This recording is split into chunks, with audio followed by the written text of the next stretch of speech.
Tried some Belgian triple the other day. Gave me what it was. Yeah. It was one of those nights. Just so everyone knows, we're recording now. It's awesome. Don't say anything you'll regret on YouTube. Or that YouTube might take the recording down for. It'll be okay. It's actually, it's really like, there's a lot, you have to do a lot for them to actually take it down. Now, they'll demonetize it like that, but it's okay. I don't have enough followers to actually monetize, so. Not yet. Not yet. I was using it for a while. I'd set up a channel and broadcast it during the day so we could watch a couple of dogs we had. You had just gotten. So I did. We took a little live stream so we went and pick it out and whatever. And we left the radio on in the background, and it picked it up and it banned me. So it gave me a warning because it picked up a song on the radio, and I didn't have authorization to play it.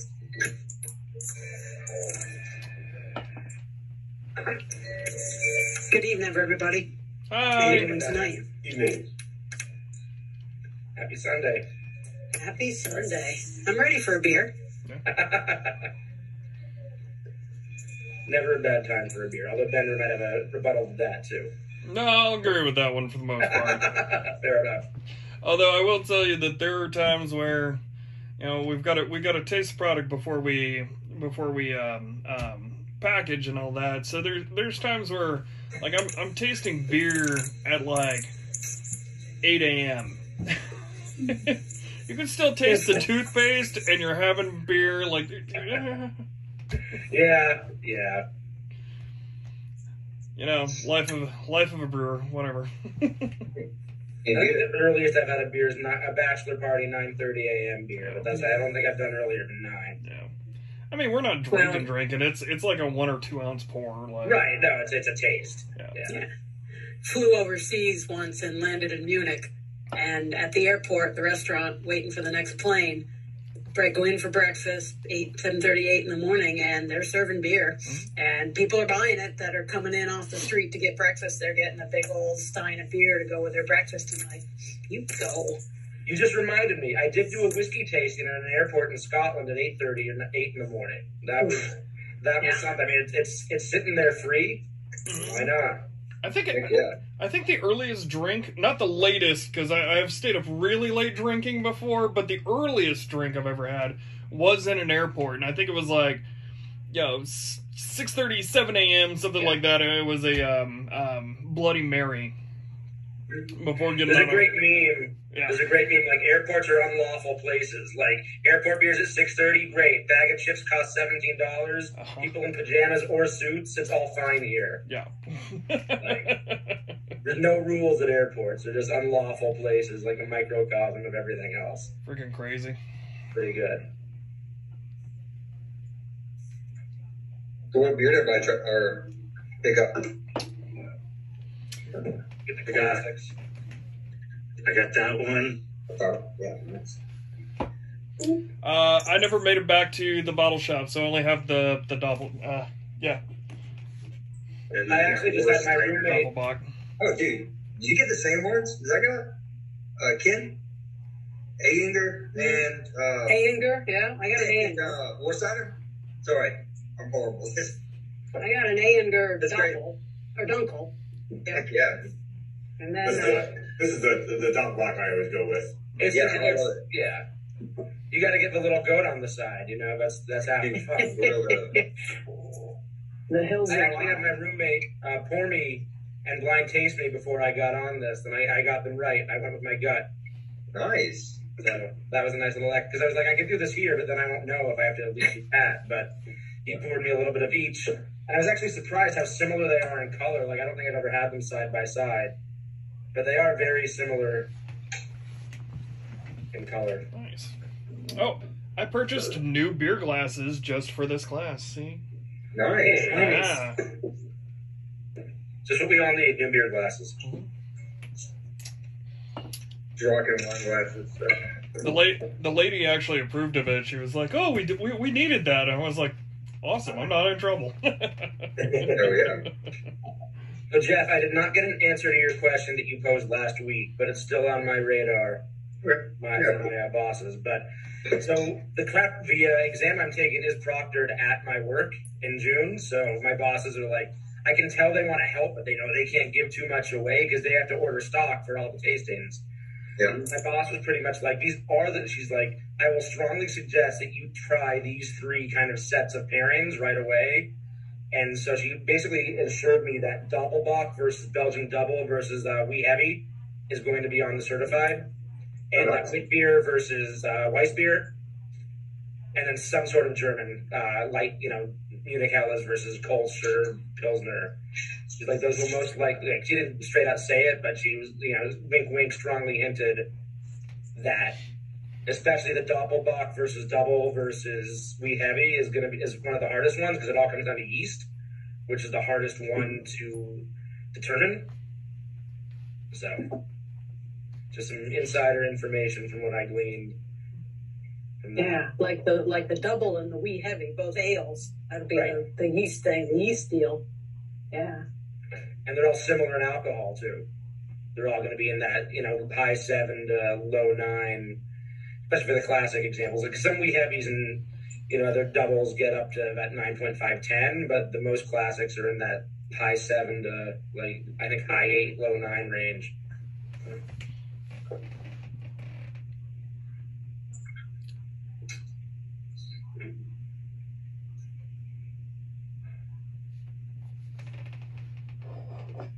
I should be back. I'm going to get a second glass. I'm going to get one glass. I'm going to get a second glass. Yeah, I literally just dove in this today because I've been recovering all day. I've been reading and everything. It's too great. I can't really. And I have the Road to Cicerone, the Brewing Ingredients and Processes Guide here, so I'm trying to get homebrew shop soon to try to get my hands on some malt and hops to kind of do the exercises with. Heck yeah. Took my test on that one online this morning. Ooh. Yeah. Yeah. What'd you get? Yay. One wrong. Hey, that's pretty good.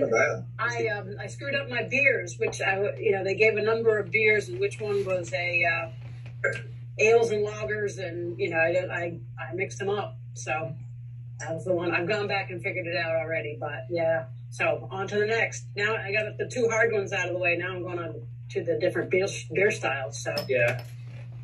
The funny thing is I did those first because they were the easy ones, and the beer styles were the hard ones for me. Yeah, I got a 97, 98%, something like that on the beer style. Yeah, that one. Not the beer style, the brewing process. Ingredients and process, yeah. Yep.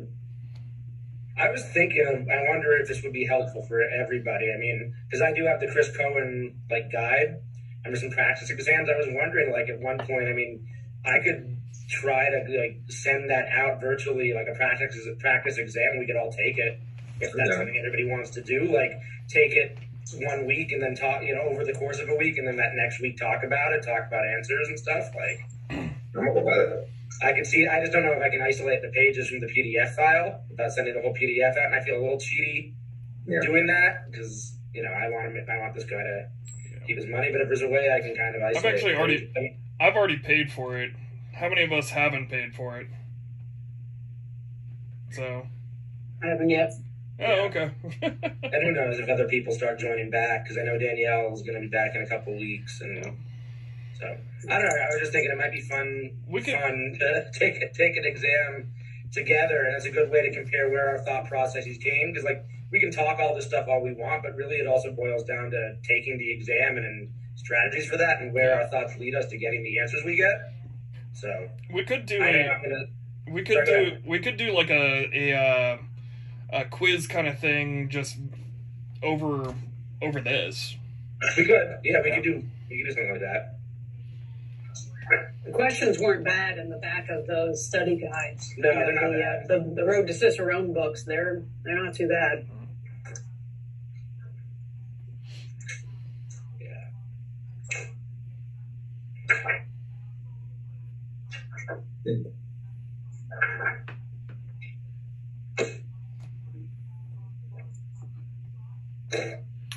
One thing I did learn from this week's beer, I don't care for Doppelbock.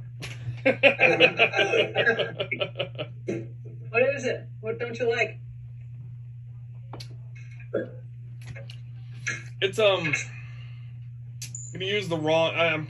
I'm not gonna say it right. It's a little too like cloying for me.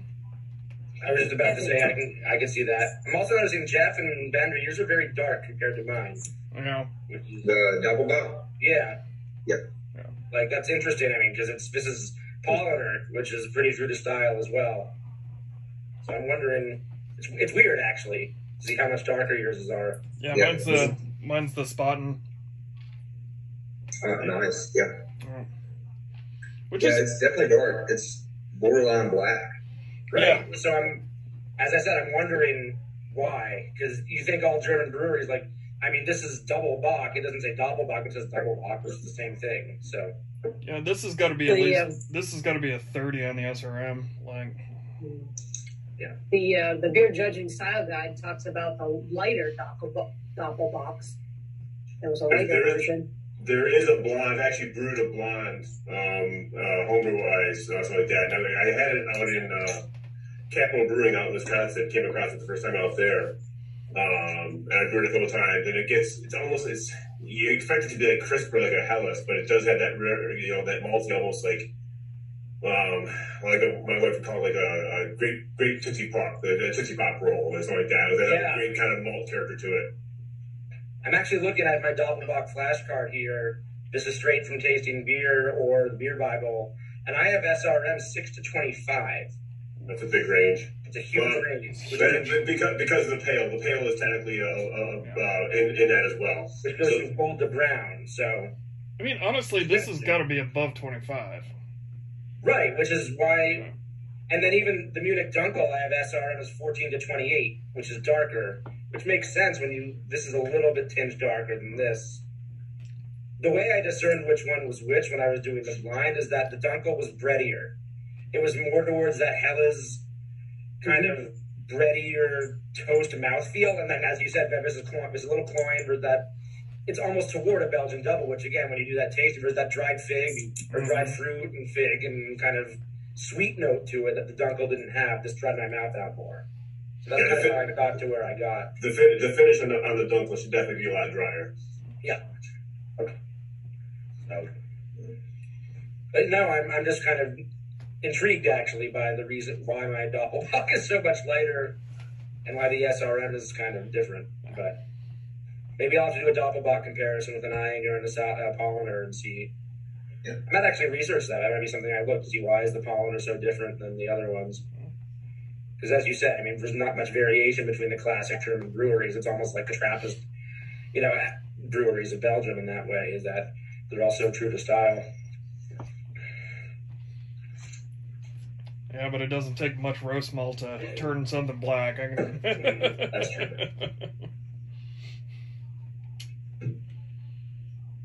What would you pair it with, Ella? The Doppelbock's a hard one to pair. I'm trying to think,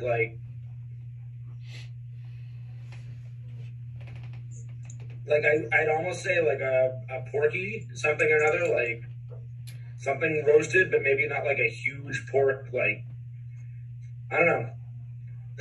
So I actually made notes on these just because I knew this was going to come up and just want to see how you would view it based compared to Garrett Oliver.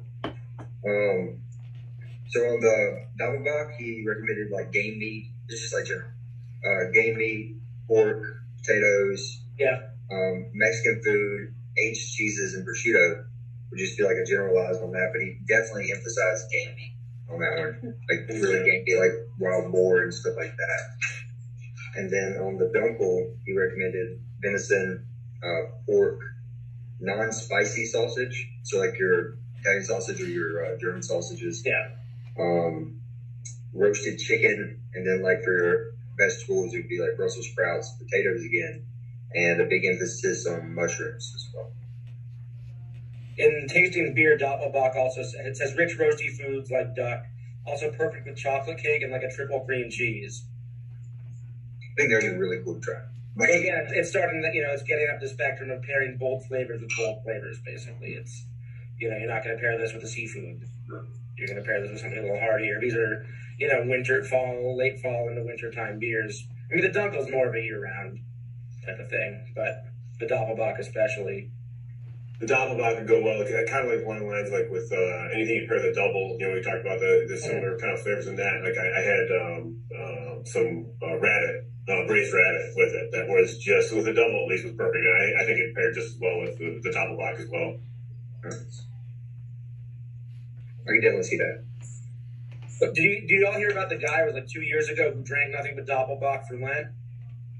Lost like something 40 pounds or something like that? Or I mean, every couple of years you hear about someone doing the beer diet or something along those lines. Like, I've actually been curious about trying it for like a week for my YouTube channel.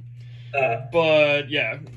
It's just fascinating. I don't think I'd do it, but it's fascinating to think about. I mean, honestly, I know enough brewers that I could be like, hey, I need something that is like really sugary, really like heavy with very low alcohol, and it might work. Yeah. I don't know if I'd go more than like a week or two, but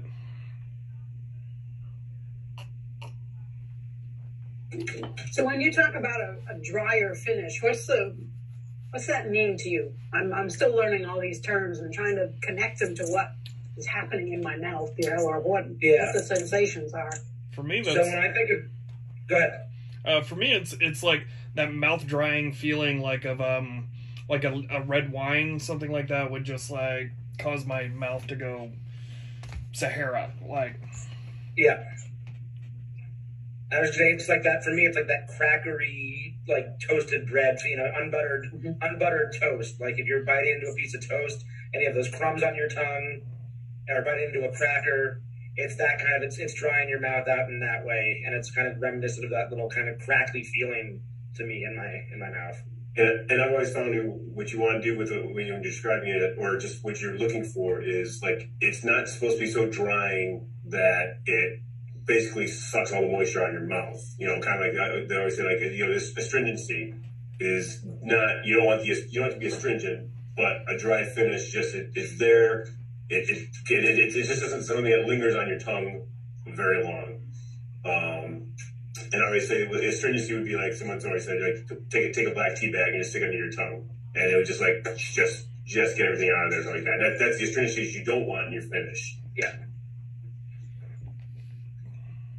And then when we talk about the Doppelbock being cloying and like thick and that's not dry, correct? Yep. And then but the cloying, there's much more body in the Doppelbock than there is in more body, not much more, I don't know much more, but more body in the Doppelbock than the Dunkel, maybe? Yes.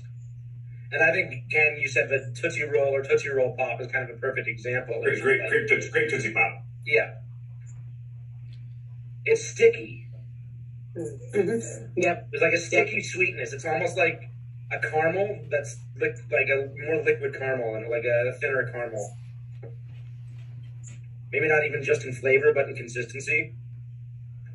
And I think too, when you use something like the word cloying, you've got to like almost quantify that as well, because some people hear cloying and have a negative connotation against with what cloying means. Sure. So when you're describing that, you kind of balance out.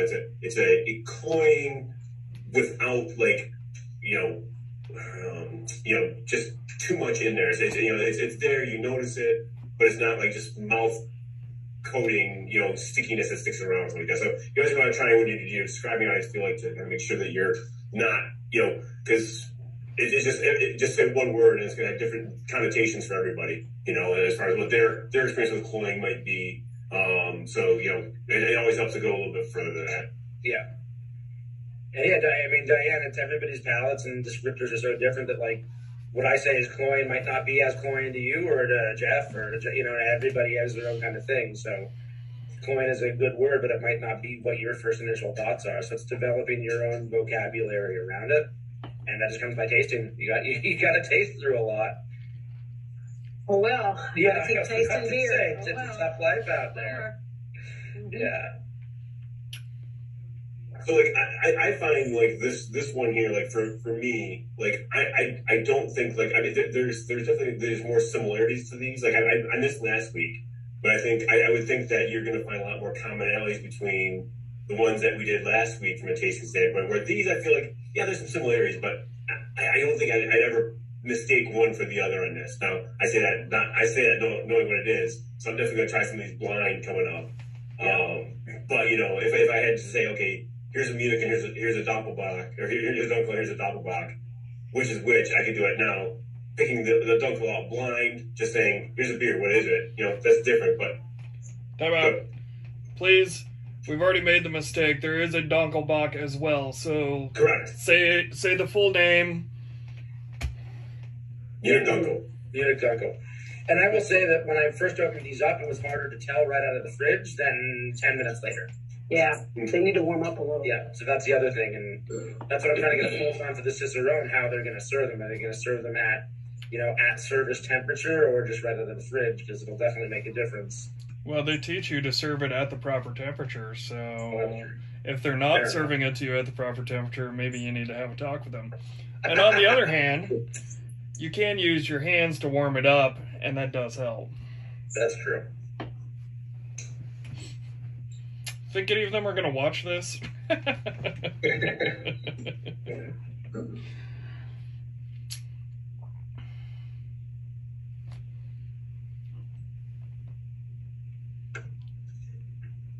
And everyone's quiet. With the extra mouthfeel for the Doppelbock too, like the carbonation level, like I don't know stylistically what the recommended carbonation level is between. I have to look that up quick, but I mean it's still. Yeah, but they're both pretty low. Like I think they're probably like 2.4, 2.5 vols. Probably. But like just the carbonation level, as the perceived carbonation in the Doppelbock is just so much different than what you get. The Dunkel's got a much more brighter carbonation just because of the body that is missing there that's compared to the Doppelbock. Mm-hmm.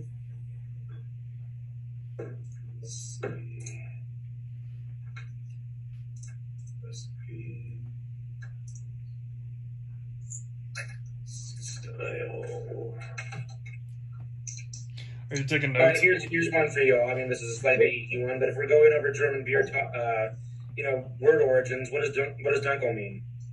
Brown, dark. Dark, yeah. What does Doppelbock originally mean? Doppelbock. Double. No, do you guys know the nickname for the Doppelbock beer? Like what it was called by? Salvatore. Liquid bread. The Savior. The Savior. Is the translation. Yeah. Liquid bread. I'm just going off notes on my flashcards I've written down in terms of word origins, because they will ask you, I think in the Cicerone, they will ask, you know, what is Helles, what is Eis, what is Dunkel, Yeah. what is Weiss versus, Weiss versus, what am I blanking? Schwartz. It's the wheat versus white is the... Versus wit? Wit, yeah, wit versus Weiss, yeah. Well, don't forget Schwartz. And Schwartz, yeah. Schwartz, it's Schwartz. Farts. Schwartz. Yeah, I need pronunciation on some of these. Yeah, I love that. Black beer, good stuff. On that topic, the video we talked about last week, and that was posted like the week before, goes through all that. Nice. Just Master Cicerone guy posted about styles. Cool.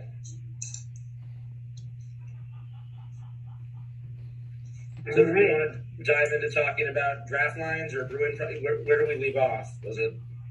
I think We're going to talk about draft systems, I think. Draft principles, draft systems. My cat, move on. Go on, buddy. Yeah, don't let the cat distract him. We need him. We need him on these draft systems.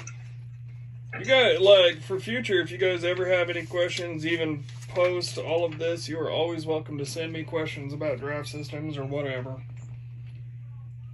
I'm happy to answer. Drop my pen. Alright, well, where should we start? You guys have any questions? Have you guys studied draft systems at all? Not much. Okay, I did that road to Cicerone. Last week you talked about like the standard standard resistance being 12 for a lot of your systems. Yeah, and that, we'll do. Of course, in the workbook, you'd go all over the place. But why is 12 a kind of a normal amount or something? Okay, so there's some standard numbers that pretty much are going to be true, that they're going to be asking you about, as far as I can tell. So your temperature, your cooler temperature for your draft system is going to be 37 degrees. 37 is pretty much the perfect beer temperature in the United States. At 37 degrees, at 12 psi, that maintains a carbonation level of 2.5 volumes of CO2. Does that make sense? Yeah.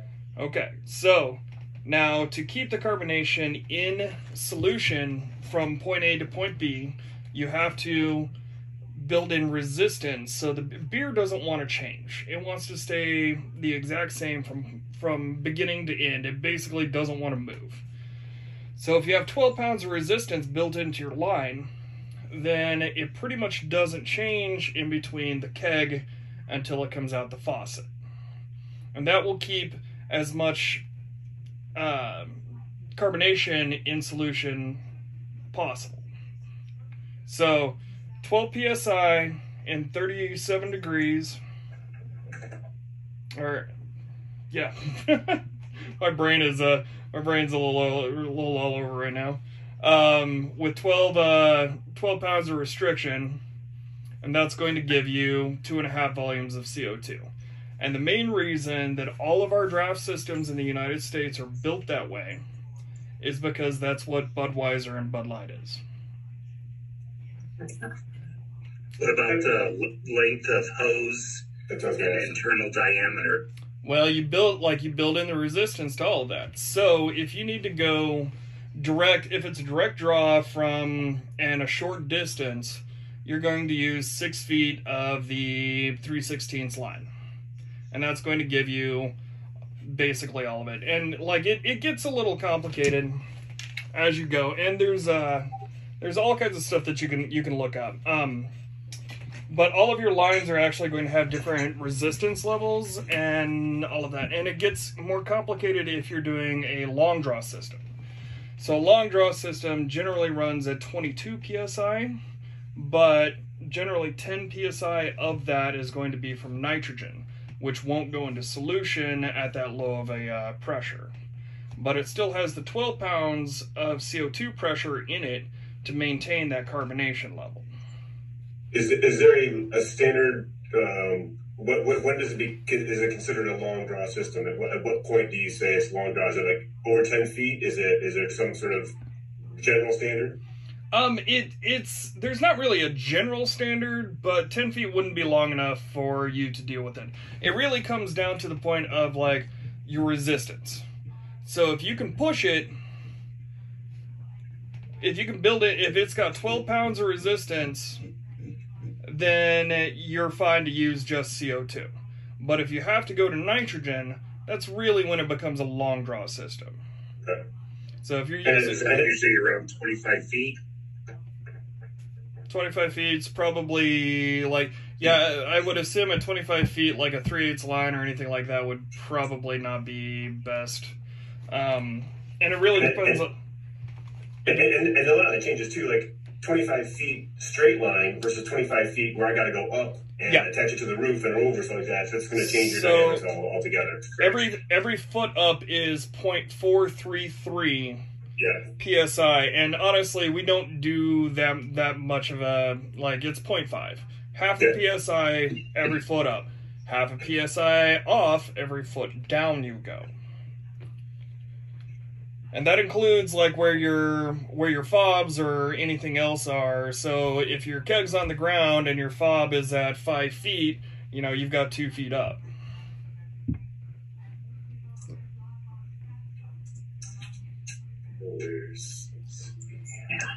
Okay. Does that make sense? What are you seeing? Yeah. What are you seeing at the towers? I mean, on the, at the tap at the end. It talked about the flexible lines within the towers. It talked about stainless steel lines within the towers. I mean, we have to learn about everything, but what are you seeing more in the industry? The flexible lines in the towers or stainless steel setups? It's really hit or miss. I mean, honestly, pretty much if it's going to be a glycol system, if it's a glycol chilled tower, it's probably going to have some stainless steel in it. But that has not been true across the board. If it's an air-cooled system, it could be either, because it's just stainless is gonna like conduct the temperature better. But honestly, if it's all under the same temperature the entire time, then it really doesn't matter. It just has to get down to temp, and once it's at temp, it pretty much stays at temp. Yeah.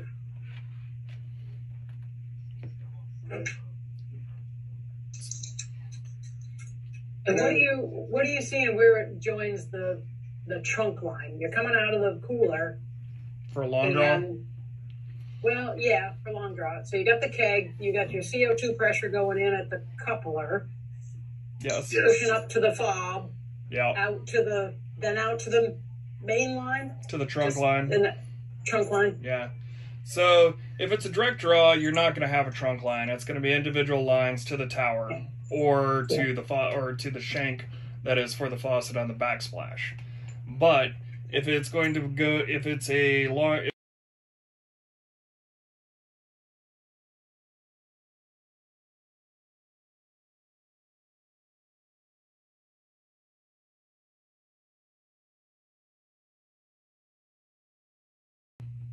all right, cool, we're back. So if it's a long draw, it's going to go to the trunk line, which is going to be inside the cooler. The butt end of the trunk line is going to be inside the cooler, and you're going to run to it. And then that trunk line is glycol chilled the entire length until it hits the tower. When it goes into the tower, it's going to either be going into stainless steel lines or soft lines, or it may just go up into the tower and have shanks with tail pieces, the barbs, that you have to individually go into. Now, the majority of the time, you're running that distance, the barrier line, the trunk lines are made out of, are super low resistance. So a lot of the time, when you get to the tower, you have to build in resistance to it. So you're going to use what's called a choker line, which is going to be like 3/16 high resistance line to give you the resistance pressure that you need. The back pressure. Does that make sense? Yeah, definitely. Perfect. Now, there are other ways of doing it.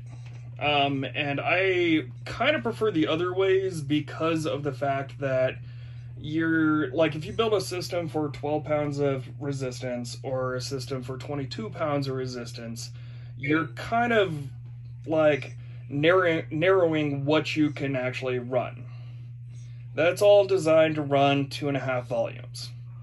But if you've got like a sour or something along those lines, like a highly carbonated pills that's like carbonated 2.8, 2.9 volumes, it's not going to run the best on it because you're really going to need to push it with like 14, 15, 18 psi worth of CO2 pressure to maintain that carbonation. And that means that your resistance isn't designed for that. So they actually make like these, I had one to bring home and I forgot to bring it home. These inline resistance producers. Control. Yeah, well, I mean, there's a couple different ones. Like a flow control faucet does create resistance. And honestly, it's one of my favorite ways of doing it. Basically, all of my systems run flow control faucets. Perlic flow control, to be specific, is what I prefer. But they do have these inline ones where it's not where you don't have to use a flow control, all of that, but you add and subtract to it. The nice thing about it is you have to use a Allen wrench to do it, and you get your keg set up, you run it, you balance the system, get it set, and then your bartender doesn't mess with it.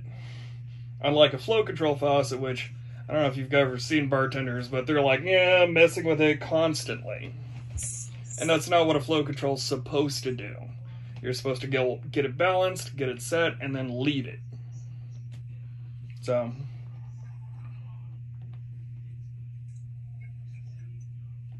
And so you're talking about adding in the different volumes of CO2 beer by using these resistance on the line. Would you do that in the cooler? Can't do it on if it's long draw. You can't do it on the trunk line. So like in the cooler. So if you're using these resistance things to change and be able to have a higher volume of CO2 beer on a specific line, yeah, if it's a long draw, it's done in the cooler. Possibly. I mean, yeah, you could do it in the cooler, or you could do it under the draft tower. Because remember, where it goes from your trunk line to your line into the tower, you're likely going to use a bit of like choker line. But instead of using a choker line, you could go, to 3/8 or 5/16 line in and put that restriction in there to build it. Now, this is way above what Cicerone's going to ask you. 38 degrees, 12 psi, 12 pounds of resistance. That's pretty much what they're going to want. And all of that is going to mean 2.5 volumes of CO2. Yeah, they did a little stuff about, like, what percentage mix would you use CO2 and nitrogen if you did this, if you were trying to do that. How would you Well, they didn't ask how you would calculate it, but you had to kind of have an understanding of how to get there. Yeah, I mean, you can calculate it. In fact, the draft beer manual actually tells you how to calculate it. The Micromatic manual tells you how to. A bunch of other stuff. A bunch of sites out there have it too. It's just for calculating all sorts of stuff. You can call your rep and be like, "Hey, I need to go this, and they'll give you McDermott. What is it? A nice calculator on your cell phone. Yeah, I mean, I've got that. Honestly, mine doesn't work for crap. It crashes constantly on me, so I don't even use it. I do most of the calculations by hand, which I did do a video on how to do the math. It's not particularly difficult. I'm trying to find the blender boxes right now. I do recommend Fox equipment for when you need to order parts for a draft system. They've got good stuff, and they tend to be less expensive than most places.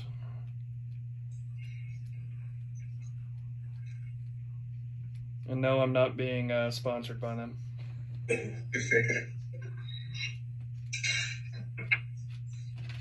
I don't know where it is. But yeah, you can get different volumes. Pretty much anymore, it's a 25 yeah, I think it's 25-75%. What they've got it set for your standard. If I remember correctly, it might be a 60. No. And then it's 70. Systems... It's 70-30. That's what it is. It's a 70% CO2, 30% nitrogen. Is the standard. And then... And are you seeing multi-blenders now, like more than one, the ability to have more than one mix? Most of them you can have like two. You can get a cut. You can get them with others, but most of them will either come with the single standard or single standard and a nitro. So if you want to run like Guinness or Left Hand Milk Stout, you can do that. I actually just installed a nitro line at one of our local places here that they came in and put in they rented a nitrogen generator, which are kind of pain in the butts, to be honest with you. And hooked it up to a brand new blender box, and apparently they didn't realize that I would do all of that. They had me come in and do the rest of it, and I hooked it up and I was like, oh yeah, this isn't correct, you have to do this and this. But yeah, so as long as like you've got CO2 and nitrogen going into it, you can get them where they can run multiple different types. The most common one is the 70-30 blend. The second most common is going to be the 70-30 for the long draw, and then I think it's 75-25 nitrogen heavy for the Guinness, the beer gas is what they refer to that as. But I have seen them with a third one that was, I think it was like a 60-40 mix, and I don't know why they had that, to be honest with you. It doesn't seem like, unless they were going even further. Basically, the nitrogen is there to give it the kick in the ass to get from point A to point B if the 12 pounds of CO2 can't get it there. So if you needed to go even further, then you would need to use more nitrogen to get it even further. Now, the problem is nitrogen will go into solution at temperature on anything over 31 psi, if I remember correctly. Which is why your nitro stouts are going to be a much higher pressure run. So the left hand that I just did was a 34 psi to run it from there to there. Now you don't have to worry so much about adding in the resistance to it because the nitro stout faucets add a massive amount of resistance because you've got that little restrictor plate in there that it forces it all to go through to give it that nice pretty cloudy look. Cascadey cloudy look, yeah. And I don't know if I just confused you guys even more than you were. No, it's good. It's a lot of information, but it's good information. It is. Yeah, I mean, I'd rather get it and not, take it in to hear all the little things here and there and go back and research it. So I think you're good. Any questions? So, why do you say a nitrogen generator is a pain in the butt? It needs a lot of maintenance, to be honest with you. So the more complicated anything is, the more maintenance it's going to produce. So if you've got a nitrogen generator, which literally strips the nitrogen from the air around it, which is good for the pocketbook in theory, there's scrubbers and an air compressor and other things in there. First off, you've got a small air compressor that runs continuously when it's in operation, so it's louder. So it's got to be someplace where it's not going to be super noticeable. Temperature will affect it, so it needs to be in a place that's going to be relatively cool. So it needs to be down. It can't be up in the rafters. And you'll also have to get to it to work on it. So it needs to be down at normal height, which means it's going to take up wall space. Also, there's filters and other things in it that will need to be changed out every 3, 6, 9 months, depending on the use. So there's a lot more maintenance to it. Now, if you're using enough of it, yeah, okay, it's going to be worth it, as long as you do the maintenance. But people are terrible about telling the owners about the maintenance that they need to do. And this is really true for draft systems. We're going to get into this. So as long as they do the maintenance, it's fine, but that's an added expense. Now, is that maintenance going to be less than what they're paying for in nitrogen cylinders? I don't know. It would really depend on where you're at, what kind of deal you're getting. But it's also an added thing that you have to keep an eye on. So one of our local breweries made this big splash about collecting CO2 off the fermenters. Oh, yeah. Protecting the climate, all that kind of stuff. But what would you use that CO2 for? Are you going to put that back into the draft lines, or is that more like if you're canning or do you know who the number one CO2 manufacturer in the world is? It's Budweiser. Cool. Get it. I see. What a sideline, huh? Yeah, they capture the CO2, they scrub it, and they compress it. Now, the problem is the machines to do that are expensive and kind of a pain in the butt, and especially on the smaller scale. Like, our brewery is like solidly middle. Like, we're solidly in the low middle side of the brewing industry, and like, we've looked into it multiple times, but the price tag is unbelievable. And honestly, the last time I looked at it, they were only getting the CO2 to, I think, 93-94% pure, where the CO2 that we're using in our bulk tank is 99.9998%, something like that. So there's a little bit of an added issue to that. But if you were to capture it and clean it and go on, and you could use it for multiple different things. Purging tanks, honestly, it would be great. Like, we have to purge tanks to get all the oxygen out of it. And when you're talking about a 5,000 gallon tank, that's a lot of CO2. There's other ways of doing it. We actually don't purge with CO2 anymore. We do a hydro purge. So basically, we've got deaerated water that has a sanitizer in it that we fill up these 5,000 gallon tanks with, and then we use CO2 to push that out. So it's as close to a septic environment that we can get. I believe I used that correctly, but I could be wrong. That's not really my field.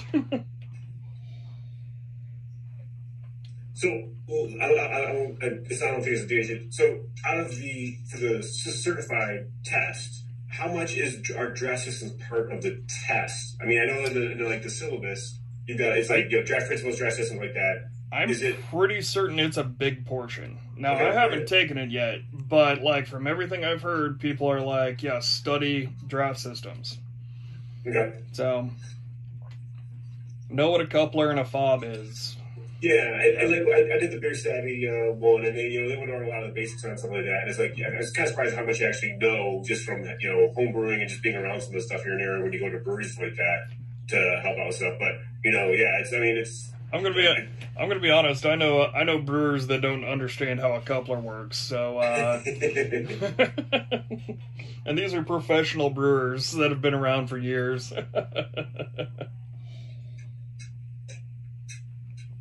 All right, any more questions on that? No, I'm going to rewatch the video to pick some more of that up. Yeah. Okay. It's a lot of information, man. It is a lot of information, and we can talk about this again. When you guys get questions, feel free to ask. Now we're going to talk about the maintenance of these lines. All right. That's the basics of how the lines work and how to install the lines. The maintenance of the lines is honestly far more important. All your lines need to be cleaned every 2 weeks. All right? And that's a caustic cleaning.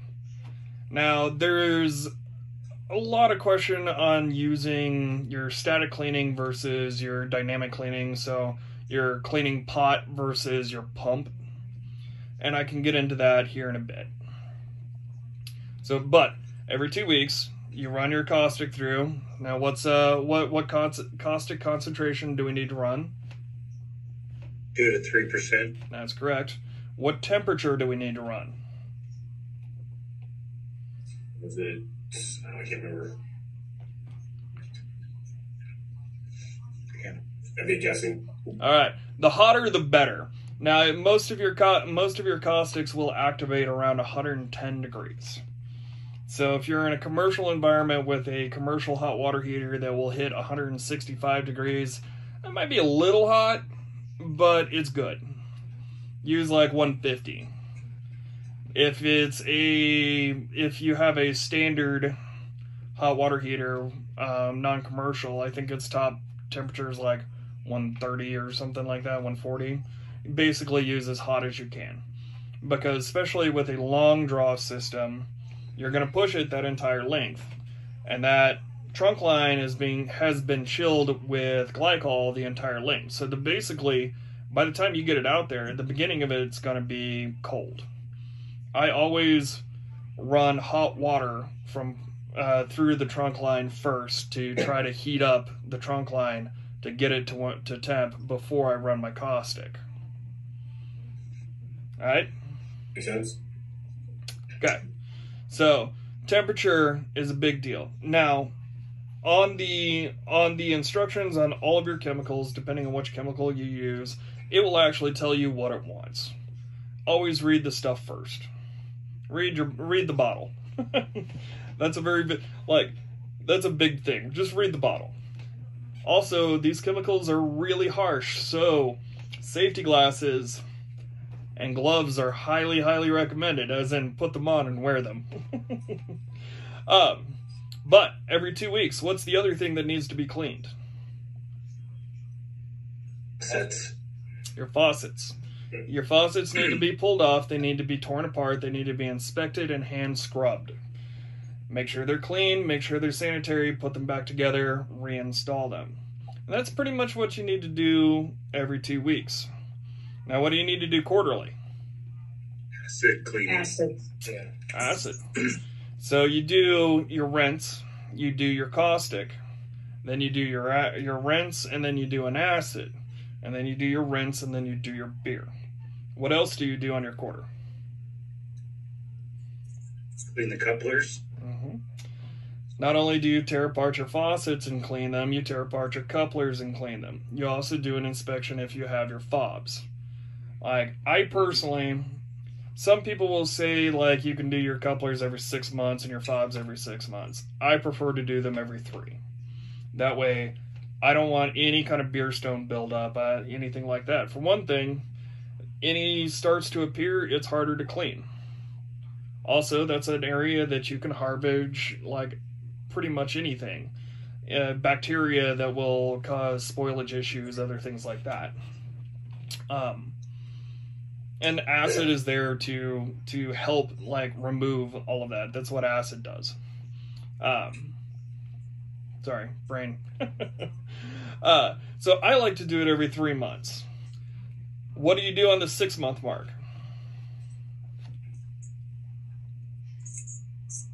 Check lines if they need replacement, any cloudiness in the lines, anything, the vinyl, anything like that. Perfect. And the last is yearly. What do you do yearly? Replace lines. You replace jumper lines. If you need to replace, like, pretty much any of your soft lines, it's a good idea to replace yearly. Now, do most bar owners want to do this? No. How much does this cost? And especially in an area where, like I'm in, where the distributors clean the lines for free, which means they come in, they put some chemical in a cleaning pot, they dump it through, they rinse it, and they run beer through. They don't even clean the faucets. Trying to get bar owners or anyone, restaurant owners, to, like, listen to you and be like, hey, you need to do this, is difficult. And that's where we need to educate people. I mean, honestly, the main reason that I did my YouTube channel was to educate people on draft systems. So, Are there sideline businesses starting up that do the more extensive cleaning? I see a lot of nodding there from Ken. yeah, there's a lot of them around. Honestly, like, in my area, I have a side company that does it. Though I don't generally do the cleaning because it's not... A, I couldn't get anyone to. B, it takes a good amount of time. And C, I mean, I've got a real job, so... Yeah, at least I know here in the Detroit area in Michigan here, we've got one that I'm friends with one of the guys that has started the business. And I know he's running a couple of my local breweries that I frequent a lot, so I know he's there. And they're constantly busy, and they don't, he's always looking for help. Well, just trying to find people to work with him. So it's definitely a business in demand for at least around here. It depends on where you're at. Some states require that you have trained professionals do it. Other states don't. Like here, anyone could fuck with a draft system. Now, but the problem is the distributors clean for free. Yeah. So most of the people around here they don't have the education. They don't even know that they're not even doing it right. And when I go in and be like, yeah, okay, I walk into a place that's having issues, and the first thing I ask is when was it cleaned? And they tell me, oh, such and such was by 3-4 days ago or something, and I'm like, okay, did they take apart the faucet? And they were like, huh? And I'm like, okay, when was the last time quarterly was done? And they have no idea. And I walk in and I look at the cooler, and the jump lines haven't been replaced in 8 to 10 years, and there's you can't see the beer through the line. I always bring some line. I've got some line in one of my tool bags that I just bring in with me, and was like, hey, and I pull it out and was like, this is what your line's supposed to look like, so that they can see it. But they don't want to pay for it because they get it for free, but they're not getting it done. So, I charge $100 a line to do a quarterly maintenance. It's kind of expensive. Especially when you have 12 lines. Hell, we've done. Yeah, especially now you get the beer bars that have 50 lines, stuff like that, and it ends up pretty quick. But sometimes if you're moving things through there enough, and you don't have something online that's going to be on there to pick up any off layers quick enough, sometimes it's not noticeable. So they're pumping beers through there quick enough that they don't see the value in it because it's just not something they're going to see end up in a beer, or people aren't discriminating enough to pick it up in a beer. Yeah. I mean, the best thing to do is clean your lines every 2 weeks or every time you change a keg. Yeah. I mean, that's the best. How many people do we know that do that? I know one place. Out of all the places I know one. I've been really questioning a place I go drink at frequently right now. When my friends and I go out to bars, they all wait till I order. And if I order draft, they'll order draft. If I order bottle, they'll order bottle. That's yeah. Wow. Yeah. Our friends all hate us because we point out how to pick up when a glass is dirty, when it's not properly cleaned off, stuff like that. So oh yeah, great. I don't need to know. Now every time I see that, they always question it like that. You're welcome. I do that too. I also call people out for using frozen glassware and actually it's hysterical. I read Bamforth's foam book, and I mean there's a lot of stuff in there. It's really interesting. It's over most people's heads, but I do recommend that you read it. It's and what is it? Dr. Charles Bamforth's book on foam. Oh, foam. I heard phone. No, foam. Okay, head. Yeah. It's great. But one of the first things I noticed is when you open it up, he uses these same stock photos of poured beers. And one of them is just a filthy glass, just carbonation all stuck to the glass, and it drives me insane throughout the entire book. That is an expensive book. Yeah, it's $49.99, and honestly, it's like a pamphlet. It's not even I think it might be 50 pages. I'm on Amazon right now because I was I don't have it, and it is $79.95. Oh, it went up in price. The Kindle's 42. Kindle. Yeah, I've got the 45. Yeah, I've got 3 or 4 of those, and I can't remember which ones I have. Yeah, I got a lot of books, and they're not inexpensive. I have the packaging book. Let's see. I haven't checked on that either. The beer, yeah. We're supporting his trips. Oh, he would yell at a couple of us because he hates mustaches. The number one thing that he hates, especially about brewers, is the fact that we almost all have facial hair. So He's just jealous that he can't grow it. I like that. That's good. So when you go in to talk to folks about their beer lines, do you have to do a lot of troubleshooting, or? Did you go through that? I had to step away for a minute. Did you go through some of the troubleshooting stuff? I haven't gone through any of the I haven't gone through any of the troubleshooting yet. Yeah, generally, if they call me in, it's because no one else around. They can't figure out what's wrong. First thing that I always do after finding out I ask about cleanliness. When was the last time it was clean? When was the last time? Quarterly, all of that. The next thing I do is I go pour beer. Look at it. You can tell a lot from how it's coming out. If it's coming out. If it's coming out, even if it's just straight foam, you can use a digital meat thermometer, a digital thermometer, a food thermometer in there and find out what the temperature is. Your number one will always be temperature.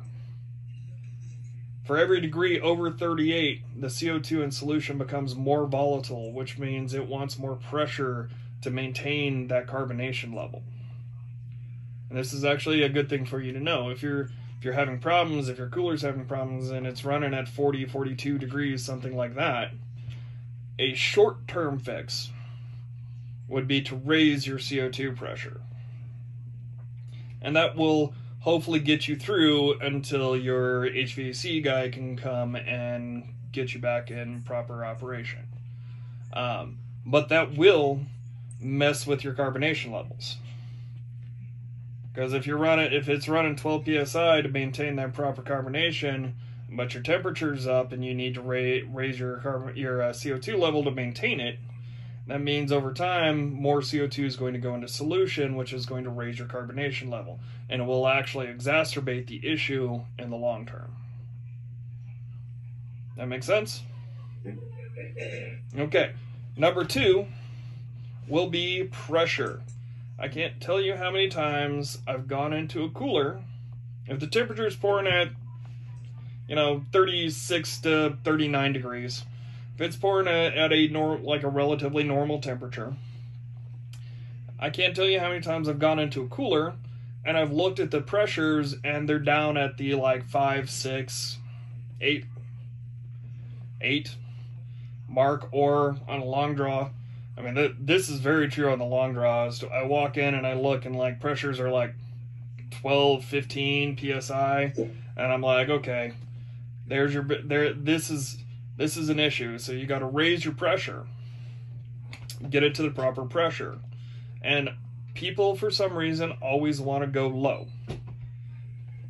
You got to bump up your pressure, get it up there, and then you've got to test it. Now, if it has been low for long enough, that will also screw up your carbonation levels. Because remember, that beer wants that 12 psi to maintain that 2.5 volumes. Right. So if they've got a keg that only has 8 psi of CO2 pressure, that means you've got, 1.8 volumes worth of CO2 in there if it's been going on long enough. Will the CO2 go back in solution? Yes, most of the time. Does it take a while? Yeah. Is it better to tell them to suck it up and deal with it until the next keg, and the next keg will probably be fine? Yeah. I'll set it to where it needs to be and be like, hey, this keg's probably not going to pour great. Pour through it fast, and your next keg should be fine. If there's an issue with the next keg, then definitely let me know.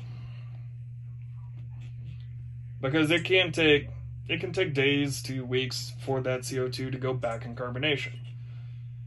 If the keg is significantly low enough, if it's low enough that it's noticeably flat, then you tell them that keg is shot. And you change kegs.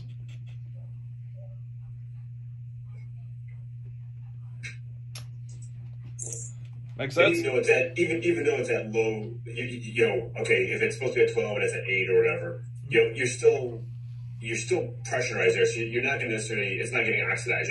You're not allowing, oxygen in there, so you're still there. Even at that low pressure, so it's not that it's there. It's just the pressure's changing in the beer, or the carbonation changing in the beer. So yep. It's not oxidizing; it's just changing it. Yeah.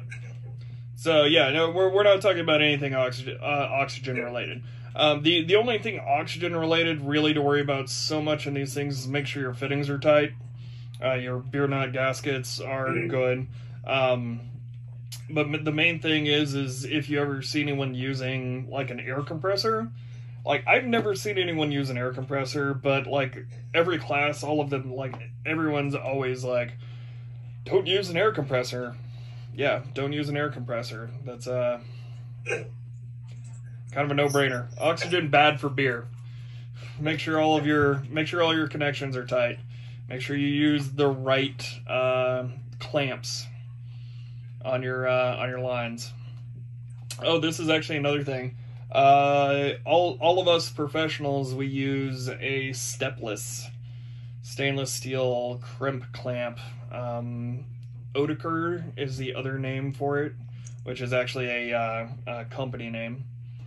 And the reason we do that is because the way the stepless works is it actually goes around itself and crimps fully 360 degree. Where a worm clamp, you know, the one with the twisty on the side, that actually has a section underneath the screw there that won't get equal pressure. And that's why we use those stepless clamps, because they give the proper pressure, and that will help keep oxygen from getting in there. Because as the beer goes through the line, if you've got a section, it can allow air to go in through a vacuum. Yep. May not allow beer out, but it may let air in. That's pretty easy. Yeah. Yeah, it's a Venturi effect is the what that's called. So.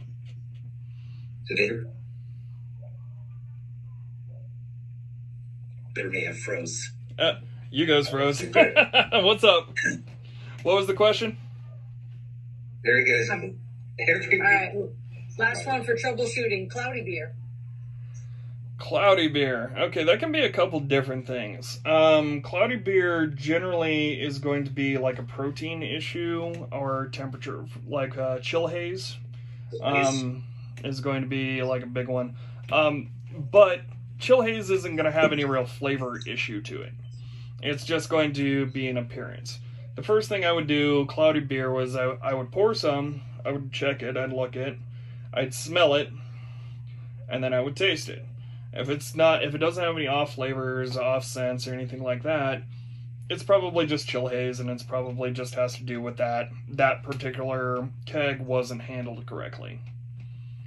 So, if there's, of course, any off scents or off flavors, it's probably a line infection, and you got to shut down that line, clean it thoroughly, do the quarterly. If there's ever an infection, do a full quarterly, and try it again, see how it is. If it's still an issue, then it's probably with the keg and not with the line, which you can totally get bad kegs from breweries. Mm.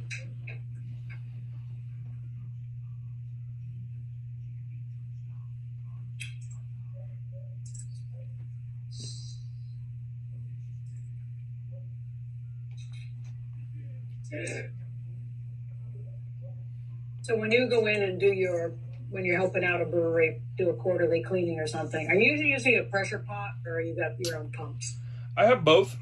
I'll tell you that in the really real world, your pot is your best friend, and that's because it can do any line. Yeah. You hook it up and you pour it through. Your pump, on your other hand, is only good for very specific lines, because you cannot split it. So it's got to go up, it's got to go down, it's got to go up, and it's got to go down. It's usually only for 4 lines, and honestly, if you can't do 4 lines on it, then you might as well just use the pressure pot anyway. The pump usually takes more time than the pot to run, and it's all about resistance on it. So your lines, this is actually something we haven't gotten to. Pressure in your lines is actually an issue. What is the rupture pressure of a keg? Does anyone know? 60 psi. 60 psi. That is correct. Now, the majority of there's safeties built into our draft systems to keep it from hitting that. Most couplers have a PRV on the side that you can use for releasing pressure out of the keg, which is very useful. But it also pops at 60 psi. The red line, the red gas line that we use, is also designed to pop at 60 psi, as in blow out. What you need to watch out for, because if you get anywhere near 60 psi, that could blow out, and if it does at some time when you're not around, you can empty a full dewar of CO2. And you can fill your cooler with CO2. CO2 can kill you. Dead. Yep. If you're around and your eyes are burny, your nose is burny, and you're feeling lightheaded, get the fuck out. Open everything up and let it breathe. Let a lot of air in. You know. I forget why I said this. I'm sorry. Blowing out lines, pressure pot versus pump. Yeah. So okay, that's true. So your pump, your max pressure is 60 psi. So, how many pounds of resistance do you have on a long draw system? 22. 22. How many lines can you do before you hit 60 psi? 2 and a little more. Yeah. Now, in reality, you could do 4, because you've removed the faucets and other stuff. And, okay. yeah, right. You could do 4, but that's only if it's not a split system. Most restaurants, places like that, you know, they're gonna have bars in a couple different places, and they're gonna want to run off the same keg. So you're gonna have a split system. It's really easy to balance a line from 1 keg to 1 faucet. That's really easy. 1 keg to 2 faucets, pretty easy. 1 keg to 3 faucets, or 3 locations, because you can get into growler fillers and other things like that. A little more difficult, like pretty difficult. I don't recommend, like, you could do 3. I don't recommend more than 3. 1 to 4 is stupid. I have a restaurant that's 1 to 5. That's insane. So the only way to clean that system is to hook up a pressure pot to it. And then you go to each location. And they're going to say, oh, but you can use ball valves and stuff to valve off and blah, blah, blah. In reality, you don't have the time. It's too much time, too much effort. It's easier to hook up and run all of that than it is to try to run a pump system in that many different places. So when you're seeing these places that are running 5 faucets off 1 keg, are they running jumpers to multiple kegs in line? Nope. Or are they? I mean, you can. 1 keg? Yeah, you can, but most of the time you don't need to. The only time that you run kegs in series is in some place that is running a shit ton of beer, which means like a stadium. Like a stadium. The stadium is the number one, like the example. Some places in like. My guess, some places in Vegas and LA and New York, you might have to run some places, something like that. We've got a bar here in town, Kilroy Sports Bar, and it's the frat bar. My town is IU. You might as well rename Bloomington IU. And the frat boys have all of that. So when that place is running, like when they do a beer special, those taps never close. So I think. I don't work on their lines, but I'm pretty certain they've got them in series. Okay. Yeah. So I don't remember a lot of that in the beer study, the 1 keg multiple location split lines. I don't remember any of that in the manual or in the other. They are in there, but they don't talk about it because it's not something that like most places. Not recommended, maybe. Yeah. I mean. 1 Draft keg quality talks about jumpers and running stuff in series, but series, it's a very small section. Yeah, but the multiple locations off 1 keg, I don't remember reading a lot about that. That is like upper level. That's upper level stuff. We did Don't worry about that right now, then. We did talk about it in the Micromatic course and other things like that. I think I've seen it mentioned in some of the Cicerone stuff, but I could be wrong. Just remember, balancing the system is easy from 1 to 1. It's still pretty easy from 1 to 2. And when you do this, they're not going to ask about this on there, but when they do this, you have to have your resistance from where it splits for your second system. You have to know the numbers, and then you treat it as a completely separate line. Okay. But cleaning split systems is another deal. They're going to tell you to use ball valves and clean one line at a time. It doesn't work that way, because you have to clean all of them at the same time. So you have to clean, if you've got 3 locations, you hook up, you run your chemical through all 3 lines, and then you close it. You can't do that with a pump. You have to do it with a pressure pot. Also, cleaning 4 lines with a pressure pot takes you about 40 minutes or so total with your pressure pot. With your pump, it takes you about hour 10, hour 20. Okay. To be honest, now, does it clean better? Yes. The pump is a superior cleaning device. It cleans better, hands down, no question. Does the pressure pot clean good enough? If you're doing it correctly, yes.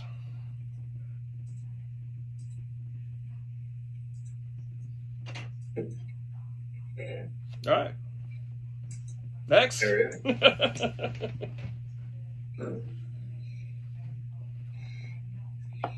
Oh, also the pressure pot is like $400, where all the stuff for the pump system's like $1,500, $2,000, somewhere in that neighborhood. So you get a price difference there. And of course, you have to know how to use everything. The pressure pot's a lot. The cleaning kettle, pressure pot, whatever you want to call it, is a lot easier to use. You don't really need any real special training to use it. If you can use a keg, you can use one, basically. And if you're cleaning it every 2 weeks religiously, it should be good enough. Yeah. If you're cleaning every 2 weeks, as you should, and you're doing all of your maintenance the way you should, it's good and it's fine. If you have an issue, if you're walking into a place that you don't know if they've had issues, anything like that, and you look at it and it's disgusting, yeah, pull out the pump. If it's your place, the pump is going to do better if you are willing to take the time and do it correctly. If it's someone else's place, you walk in and be like, hey, here's your 2 options. There's this, there's this. This one's going to cost you this. This one's going to cost you this. I recommend that you do this because of this and this and this. Yeah.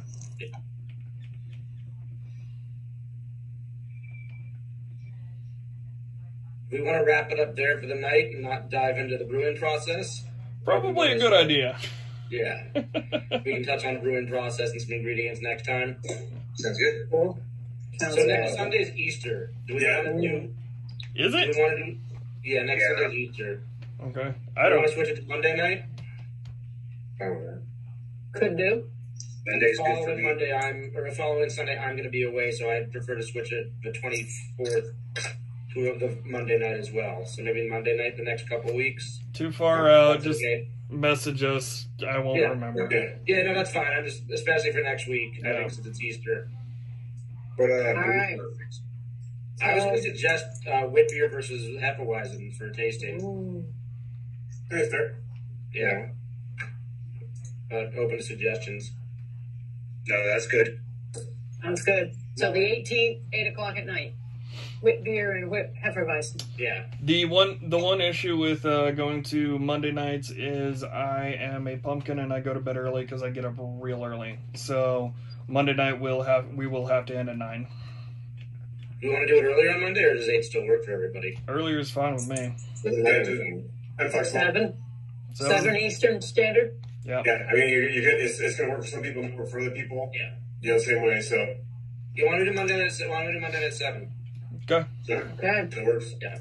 All right, and then we'll get into what are we getting into? Beer process? Yeah. Process Brewing ingredient. process. We can maybe start touching on ingredients. So is it 9:19 where you guys are? Yeah. Yes. 19 where I'm at. Okay. I'm jealous of your sunlight still, John. Oh, I know. It's amazing. It was pitch black outside. Yeah, I should be good. I might be a little late, but because that's 4 o'clock here. And that's why we have the YouTube session, so people can see what they No, I'm good. If I'm late, I'll just hop on, or if I'm really late, I'll just watch it. Cool. Right on. All right. Have a good week. Have a good weekend. Thanks, guys. Cheers, guys. Take care. Bye. Good night. Night. Good afternoon for some. Good night.